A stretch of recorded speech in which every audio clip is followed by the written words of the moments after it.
Esta es la ciudad de Toledo, la ciudad imperial, la ciudad donde vivió San Ildefonso de Toledo.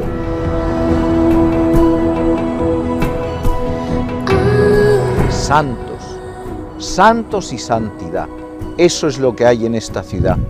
Y esa santidad se probó en la fidelidad a todos los dogmas marianos, muy especialmente en el dogma de la perpetua virginidad de la Santísima Virgen María, nuestra Madre.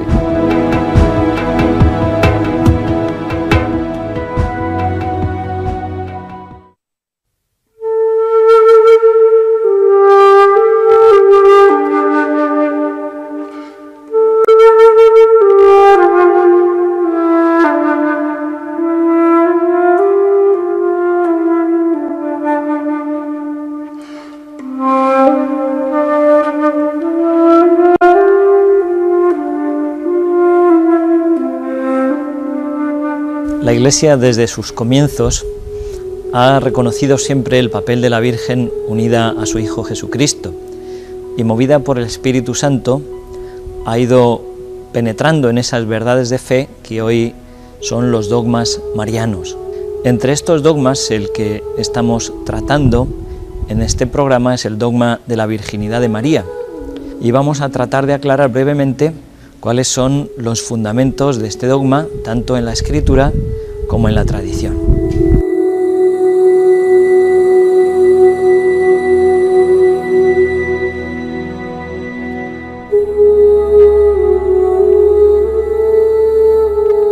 Este tema, en la sociedad actual, que se caracteriza, yo creo que en todo el Occidente, no solo en Europa, pues por una tendencia agnóstica cuanto al pensamiento y también por una fuerte erotización social, ¿no? Puede ser visto como una cosa rancia, como algo que pertenece a una cultura medieval, como algo que está muy bien para la Virgen, pero nosotros no podemos pensar en esas cosas tan elevadas, ¿no? Sin embargo, yo estoy convencido de que la virginidad de la Virgen contiene un mensaje de progreso moral y social extraordinario, porque el sí de María, el fiat, el sí a la voluntad de Dios de que fuera madre del Salvador, es como un rayo de luz potente que ilumina dos grandes valores que ahora peligran y que son tan necesarios para el hombre que sin ellos la persona humana no podría vivir. Estos dos valores son la libertad y el amor.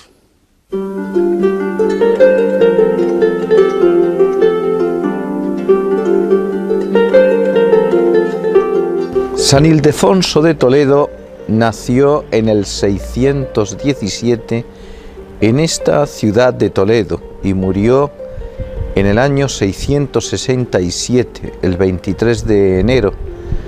Fue hijo de una distinguida y noble familia de esta ciudad, sobrino de San Eugenio.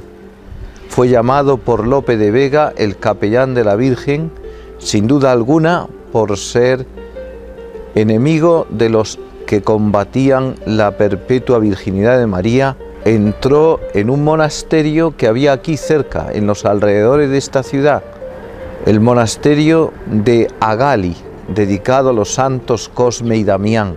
Aquí estuvo él hasta que fue elevado a la silla arzobispal de Toledo en el año 657.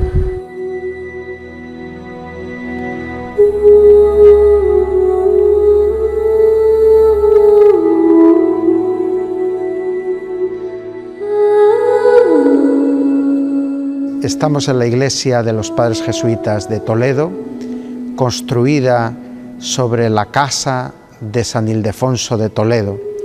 San Ildefonso puso todo su empeño en cantar la virginidad perpetua de María, porque detrás de la virginidad de María él veía con toda claridad el signo de la divinidad de Jesucristo. Como el sepulcro vacío habla de la resurrección de Jesucristo y nos presenta lo que los ojos no pueden ver, su concepción virginal, su parto virginal y su perpetua virginidad nos están hablando de la excepcionalidad del hombre Dios, Cristo Jesús.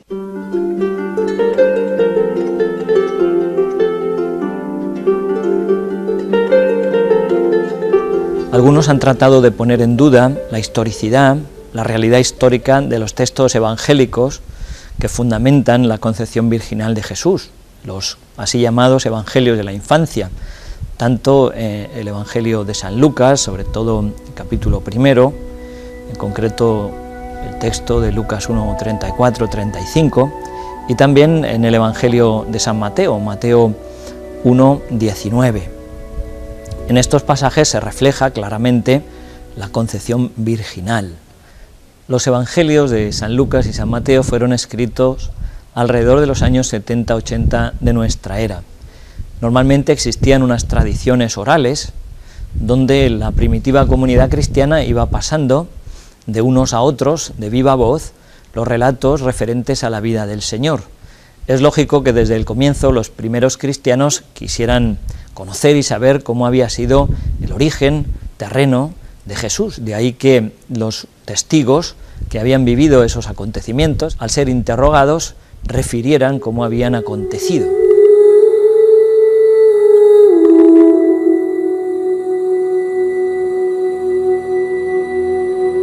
Aquí detrás, mientras tocan estas campanas en la torre de la Catedral de Toledo, estuvo Juan Pablo II en el año 1982.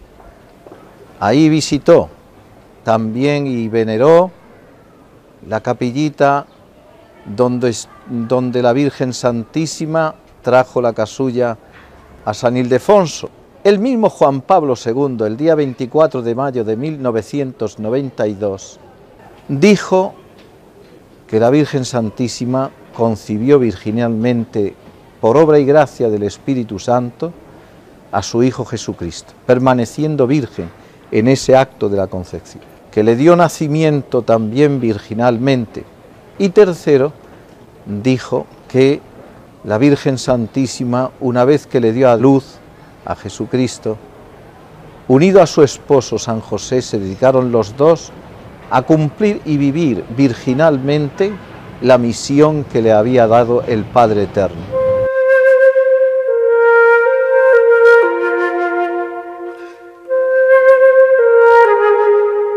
Es la perpetua virginidad de María, una virginidad que se expresa en el momento de la concepción, fiel a las palabras del ángel. Es una virginidad que expresa el que la criatura que nace en el seno de María no es un hombre concebido por la fuerza del varón, sino que es el santo, que es el nuevo Adán, que está hecho, modelado por Dios por la acción del Espíritu Santo, de la tierra purísima de la Virgen María, como Adán fue modelado del barro de la tierra según el capítulo 2 del Génesis.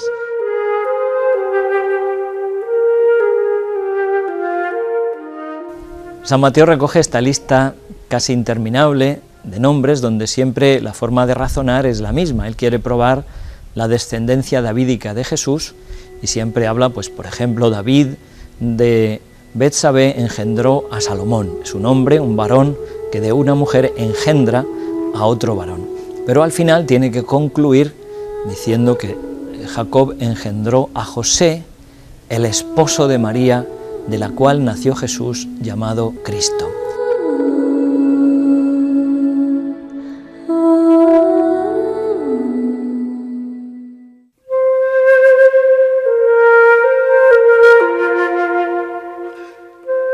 La virginidad en el parto es la expresión maravillosa de esa humanidad nueva que nace en Jesucristo.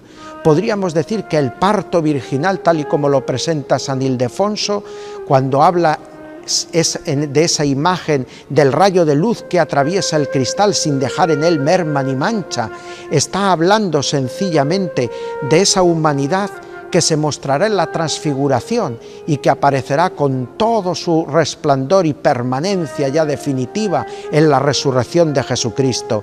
Ese cuerpo resucitado que atraviesa los muros y que no necesita abrir las puertas para pasar, es el mismo que sale del seno maternal sin quebrantar los sellos físicos de la virginidad de la madre.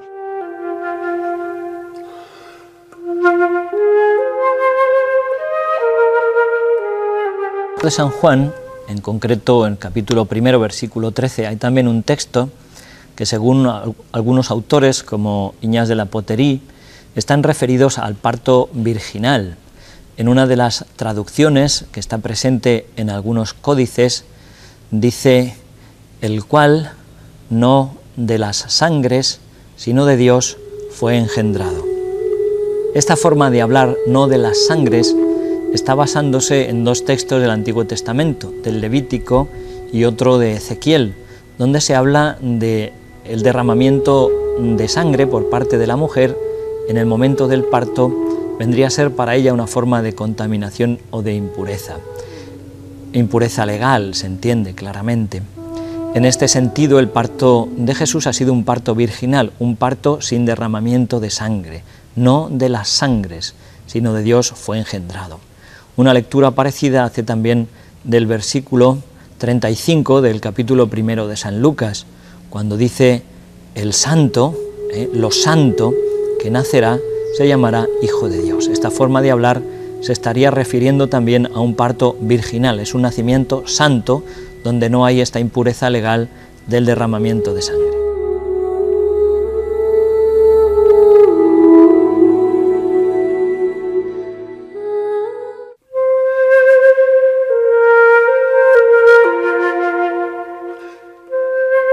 La virginidad después del parto va muy unida a lo que ya San Lucas dice, que María guardaba todo lo que se refería a su hijo, sus palabras, sus gestos, saboreándolo en su corazón.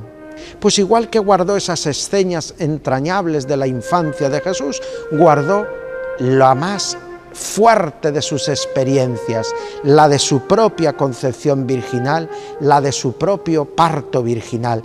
Y la manera de guardar esto y conservarlo en su corazón es vivir como vivió la Virgen Santísima, la virginidad que ya había concebido en su corazón antes de los desposorios con San José y que había acordado con San José, como demuestran las palabras ante el anuncio del ángel. ¿Cómo sucederá esto? Pues no conozco varón.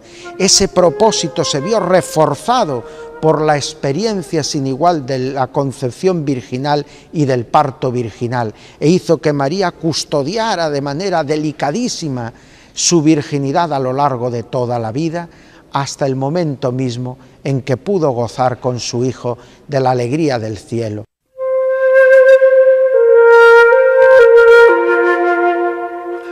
En lo que respecta al tercer momento de la virginidad después del parto, a veces se ha puesto en duda la virginidad de María basándose en esta expresión que aparece en varias partes de los evangelios, donde se habla de los hermanos de Jesús.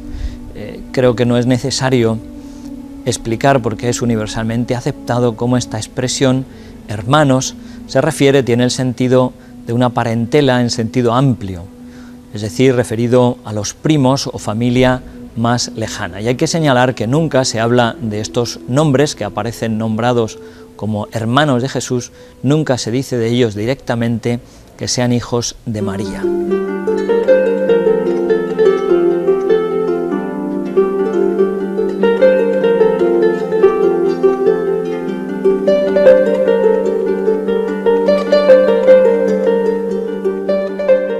San Ildefonso no quiere solamente cantar la virginidad de María, no quiere solo refutar los argumentos engañosos, sino que además quiere que en el pueblo cristiano, a través de la esclavitud mariana, es decir, de una entrega total a María, se grabe en el corazón la enseñanza de esta perpetua virginidad como expresión de una adhesión inquebrantable a la fe en Jesucristo. Para ello, utiliza en gran medida la liturgia, puesto que la liturgia visigótica, la que luego conoceremos como liturgia mozárabe, ofrece la posibilidad, por la estructura de sus misas, de dar una gran doctrina a lo largo de las amplias oraciones variables de la misa. Y San Ildefonso, consciente de esto, va componiendo una serie de misas en las que introducirá estas verdades marianas que esclarecen el misterio de Cristo frente a los arrianos.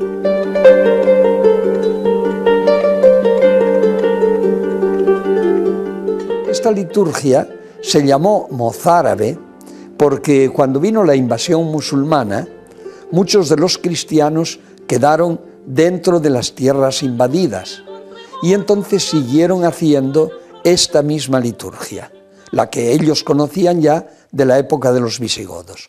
Da un relieve grande a la comunión. Entonces, inmediatamente antes de la comunión se introduce el credo, diciendo, confesemos con los labios aquello que amamos con el corazón, o sea, lo que vamos a comulgar.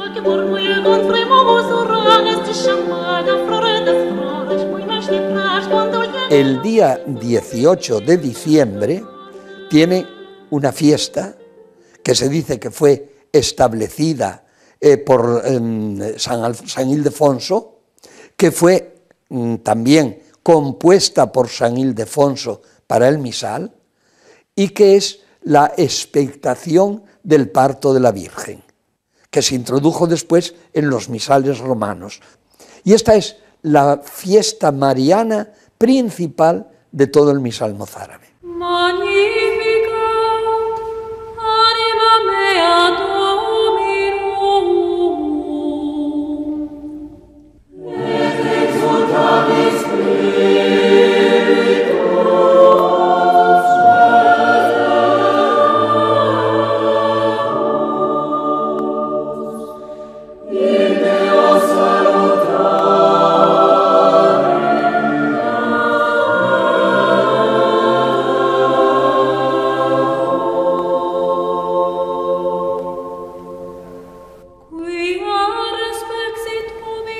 Detrás de mí está la capilla de la Descensión que el cardenal Fonseca en el año 1540 remozó.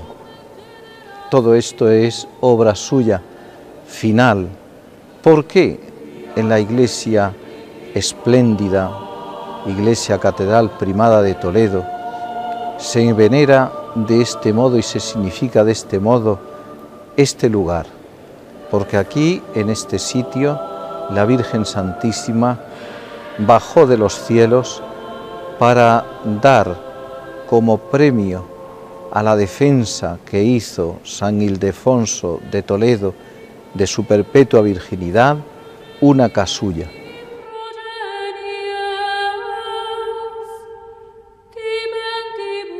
La tradición dice lo siguiente, dice que la Santísima Virgen, agradecida a San Ildefonso por su devoción y por haber establecido esta fiesta, lo visitó desde el cielo, acompañada de los ángeles, trayendo en una mano el libro de San Ildefonso, de la Virginidad Perpetua de María, y trayendo una vestidura que le impuso para celebrar la fiesta que él mismo había establecido. Como casi siempre ha sucedido en la historia de la Iglesia, las herejías han sido ocasión para que la Iglesia manifestara de una forma más clara y más precisa los contenidos de la fe. De tal manera que a finales del siglo IV, Joviniano y algunos seguidores suyos pusieron en duda la virginidad de María. En el año 393, el Papa Siricio, en Roma, condenó las doctrinas de Joviniano. Y pocos años más tarde, en Milán, San Ambrosio convocó un sínodo en el que participaron obispos, padres de distintas zonas de la Iglesia católica.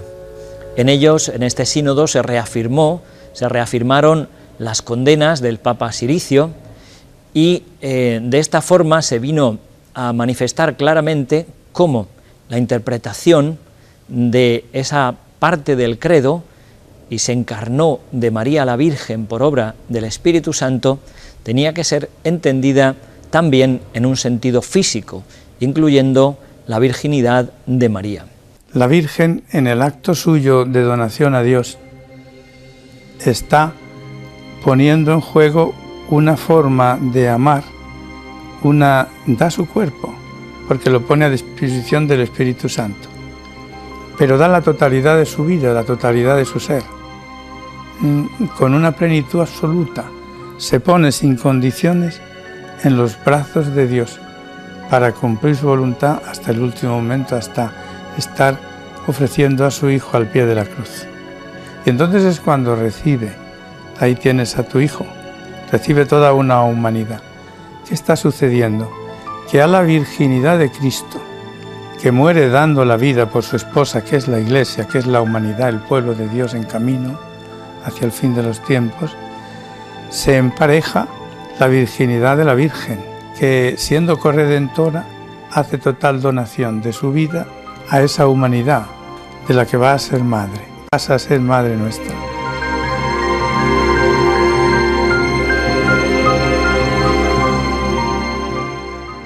La virginidad y la maternidad de María no son aspectos separables, ambos están indisolublemente unidos y forman parte de la única vocación y del único designio salvífico de Dios sobre la Virgen Santísima.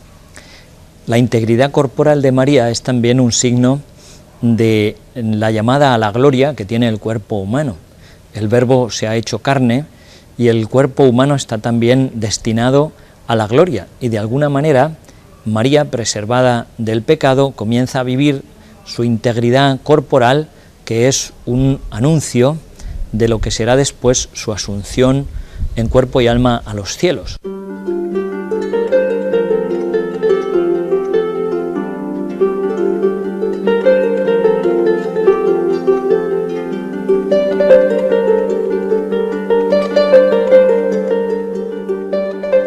Los restos de San Ildefonso, sin embargo, no se conservan aquí en la ciudad, porque los acontecimientos históricos, los avatares, hicieron que en el año 711 viniera la invasión musulmana y los cristianos cogieron todas sus reliquias y las trasladaron hacia el norte.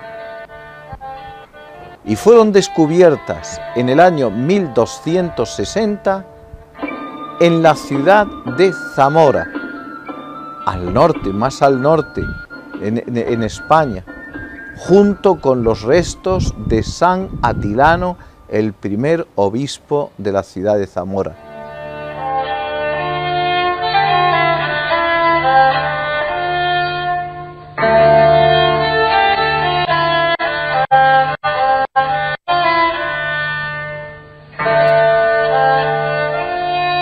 Queridos amigos, hemos llegado al final, Qué pena. Todo tiene un término, pero al llegar al final conviene recordar algunas cosas que sean como una gran síntesis y conclusión de todo lo que acabamos de ver. Porque nosotros sabemos que Jesucristo es el principal ejemplar de una vida pura, virgen y casta, limpia, limpísima. Pero a la misma vez y junto a la Virgen Santísima, nosotros tenemos que contemplar en María también ese ejemplar, que por su maternidad y esa relación íntimamente unido a su Hijo, se ha constituido para nosotros también en un ejemplo de vida casta, de vida pura. Tan necesitado el mundo de hoy, de esta pureza y de esta castidad, no está de moda hablar de esto. Sin embargo, la realidad de la Virgen Santísima nos impulsa a todos a valorar lo que Dios valora. A los jóvenes les anima a que vivan también una vida de pureza y de castidad, y a los esposos les anima para vivir también una castidad según su estado, en una fidelidad conyugal que le lleve verdaderamente a una realización plena en su ser humano. Hasta otra, queridos amigos, que ustedes también sean templos vivos del Espíritu Santo.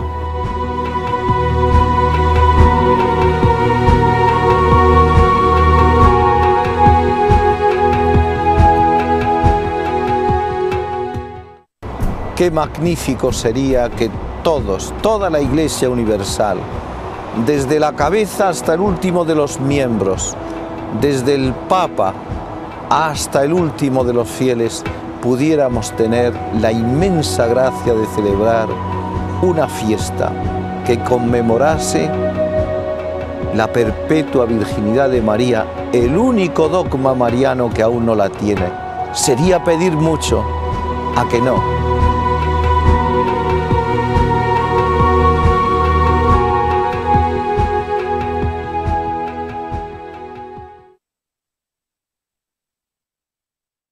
Bendita sea tu pureza y eternamente lo sea, pues todo un Dios se recrea en tan graciosa belleza.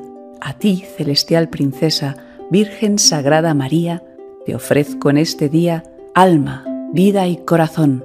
Mírame con compasión, no me dejes, Madre mía. Amén.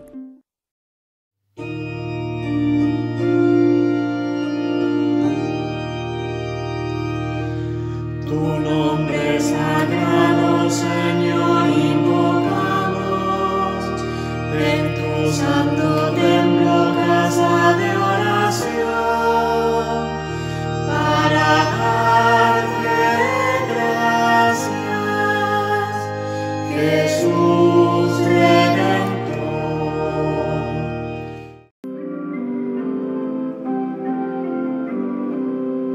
Pueblo de Dios, pueblo elegido y consagrado para cantar las maravillas del Señor.